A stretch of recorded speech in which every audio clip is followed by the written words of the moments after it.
Jai Hind India. This morning, one was on a television debate live discussing the election outcomes of the world's oldest democracy. And then, midway, the channel switched to a breaking news where an editor in chief of Republic TV was being showcased to be taken in for arrest from his house. And it also looked and appeared as reported that it was more of a case of being forceful and trying to take him out of his house by barging into his house and doing what the police there probably did. This particular incident, which is happening to an individual with a very high degree a sense of conviction, integrity, and one who talks and reports the facts on ground. You may not like it, it may not be to your liking, it may be exposing you, it may be in your interest, it may be for you or against you, is immaterial. The freedom of expression and speech in our country is guaranteed by the constitution of the country. A man of his intellect, who has been summoned earlier as well by the police, has been complying with all the regulations and requirement, and so have the brave employees of Republic TV being going as per the police summons and whatever court summons have taken place. Today is 4th of November, and 5th of November this TV channel was supposed to file an affidavit with the Supreme Court of India, and obviously with lots of facts and figures and evidences. Whatever has happened today is not a dark age, but it's a reflection of the mindset which some believe can take them to their objectives, even at the cost of going against the constitution of our country, which guarantees a lot of rights and privileges, including the human rights and freedom of speech and expression and what you may have. What has happened today is a warning, probably, to all the media houses, whether it be print media, whether it be social media or TV media or any media in the new media age. And as one sees this unfold, one is quite surprised that it's about high time that the media in this country come together to fight this as one. But I'm not too sure why that's not happening yet. Because tomorrow it can happen to you. I'm quite surprised that the voices who would fight for even terrorists of our country and trying to showcase to the world that we made sure that even a terrorist got the due legal recourse in this country, why are they so quiet? When people are supposed to take suo motu actions on many things in this country, why is this case not a fit enough case for a suo motu action? Right from the Honorable Rashtrapati to the central government led by the Prime Minister or maybe the state government, the government machinery all across the spectrum from the state level to the central level. I'm quite sure they are competent and very enabled to take some action to ensure that this showcasing of our democracy in poor light does not take place at any time. You may have the legal recourse going through, you may have evidences against that channel or the person. The legal recourse is the best recourse. But as you went public with a lot of evidences and facts through various other media channels and through speeches of policemen on television sets, and if this channel has gone around and picked up evidences against that narrative and presented it to the world through media, the choices with you are actually a couple of them. One is you also showcase publicly what are the evidences which are good enough to cause this arrest so that the world understands why this happened. Or it is, a legal recourse where you take a person to court through a legal summon in the process. So which one are we trying to take here? Because I'm quite sure if you could give a summon to a man like Arnab to come to a police station in a 1 hour notice nearby, he would have obliged you. But to come with what you came and what happened on the television set is absolutely live and seen, and everybody can see what's happening. The legal connotations of trying to close a door, not trying to close a door, can take shape in a court now. But the point is, what was the larger aim? What was the larger aim to do what has been done? And in a country where justice prevails most of the times, the truth prevails most of the time, There have been ample cases where there have been encounter killings, cases where people have been put through false evidences, fabricated evidences, incorrect false witnesses. So all that happens. But in all this melee, one must understand that the truth will stand out. Truth has an uncanny way of revealing itself. It can be delayed, it can be ruptured, punctured, put on crutches for a while, but finally it will come out through that door, which is through the legal spectrum, through the Constitution of India. And if that comes out not in the favor of the state machinery at that stage, who's going to give back the time and the honor to a man of integrity like Arnab and his team?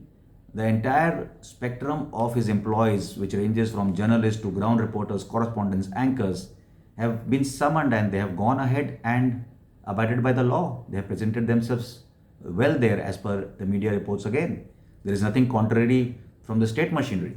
So why is it that we are looking at this particular case from any other angle except the legal angle? Because the genesis of this entire thing has been a legal comment made by a legal police person who is responsible for the safety and security of the Mumbai region.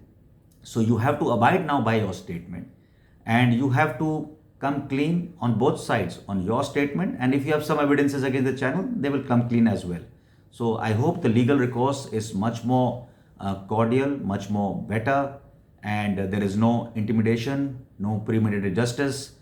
There is certainly no kind of an encounter which takes place unnecessarily, because that will be absolutely appalling in any which case. So let's not draw any comparison from any other recourse which has happened elsewhere in the world or the country. And I can only request the media houses to be a little more proactive to safeguard the freedom of expression as enshrined in the Constitution of India. So you need to fight for Constitution of India, and maybe not for Arnab Goswami, who may be your professional rival. Rivalry can take place in a much healthy environment post the outcomes of what is going on currently. And the media channel itself, where many of these reporters and correspondents are currently on the streets, one can see the television, they're trying to go along with the convoy of the police. One correspondent, a very young one at that, in the morning had a lump in his throat while reporting. I would only tell you that adversities refine you. They polish you into a character and a man of better conviction, better sense of judgment, and an ability to take on as it comes. And this too shall pass, and the truth will emerge. If it's in your favor, you will have a chance to rejoice. If it's in your favor, you will have a chance to fight back. If it's in your favor, you will be able to continue with the standing tall, as it may be, as far as your channel and other some channels are concerned, in the media houses. And if it doesn't go in your favor, it can be again two things. Firstly, the truth will prevail in the legal domain. The second could be that there will be a series of fabrications which has happened in many cases in our country. But stand tall, stand together. And as long as you stand together, I'm quite sure you can face all the challenges. And like everybody says, even in public life, and especially our military, even when we have casualties in our sections, platoons, companies, units and brigades, whatever, we always say that the show must go on. So your captain is in trouble, and you feel very agitated, very angry, but I can only suggest to you, the show must go on, and go ahead and do what you are doing. Go ahead and bring out the truth in the cases you were trying to follow, or the cases to come in the future. But in all that you do, stand by the person who has always stood by you. And Republic is a good channel which has got enough tigers and tigresses to survive, to fight in the jungle. And the man who is leading you is also a super tiger at that. So stand together, stand tall, and I'm quite sure the other media houses will now see the light, and they will also comment on the constitutional remedies of this process. And I'm just hoping that the government of the day is enabled, and the law minister can probably think more about it, that if something deserved a suo moto, it is now in terms of media, because whatever was the precedent set in 1975, the emergency period or thereafter and thereabout, is not something which the current set of people and the masses will take. The level of awareness, the level of education, the level of support, the level of social media interactions, the level of legal knowledge, the level of the ability to conjure the forces together, to rally people together, has gone up by many notches. And all that which we talk about, digital communication, better surface communication to reach places, is all there. So don't get vindictive. And I can only request anybody who is part of this case, don't have to showcase to be vindictive. You don't have to go out in the public to demean or ridicule somebody. Law will take its course, law will prevail. And let's see, Satamev Jayate is the motto. And if that motto can be held by all of us, that'll be the better. And like I said, I am no luminary in politics or judiciary, but I just spoke because I am a military veteran. I have had a high sense of integrity and conviction in my service life. It takes one to know one, and I only identify Arnab for the sense of that integrity, character, will, and the conviction. Um, I'm not a person who has seen all debates on Republic, but I have seen all channels. I participate on debates on all channels, and most of them have been the other channels which I've been on. But I stand by the logic that in a republic like India, the truth must prevail, and whatever we do must showcase us as a mature democracy, and especially actions by any machinery, the government machinery, from the state level till the central level. With that, I'll put a close to what I was saying, and I can only request the citizens to be calm, to be mature, to understand what is happening, to sift through the noise on all sides, and try and see what's the truth which is emerging, and stand together. There is a lot of emotional quotient attached by many people with the media, with people as a whole. But your emotional quotient should be more attached to the truth as it unravels. And it should be with people who matter, people who can shape the destiny of our country in opinion shaping. That's what media is supposed to do for the country. That's a short point. Jai Hind.